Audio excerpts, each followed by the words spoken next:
সাধারণ একটা ঘটনা আমাদের মধ্যে ঘটতো, কিন্তু একজনকে মেরে ফেলতে হবে এই ধরনের পরিকল্পনা আমরা দেখি নাই।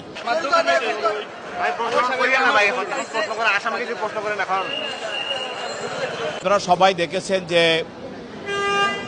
জাতীয় টেলিভিশন এবং আমাদের সোশ্যাল মিডিয়া এবং প্রিন্ট মিডিয়া তো আপনারা দেখেছেন যে গতকাল প্রাইম বিশ্ববিদ্যালয়ে দ্বিতীয় বর্ষের একটা ছাত্র জাহিদুল ইসলাম পারভেজ, সে পিতামাতার একমাত্র সন্তান, তাকে তার বুকে হৃদপিণ্ডের মধ্যে ছুরি মেরে তাকে হত্যা করা হয় এবং এই বিষয়ে একটি হত্যা মামলা হয় বনানী থানায়।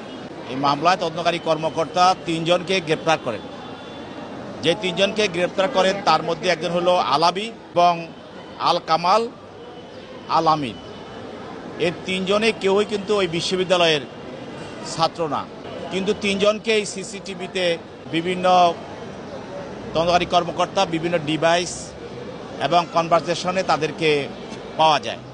এই মামলার যে মূল আসামি মাহাতি এবং মেহরাজ এবং পিয়াস, এদের সঙ্গে এরা বনানী বিদ্যানিকেতন হাই স্কুলে লেখাপড়া করত।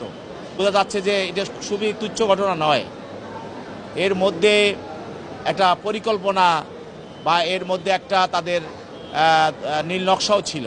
তদন্তকারী কর্মকর্তা 3 জনের বিরুদ্ধে 10 দিনের রিমান্ড চেয়েছেন এবং বিজ্ঞ আদালত তাদের 7 দিনের রিমান্ড মঞ্জুর করেছেন।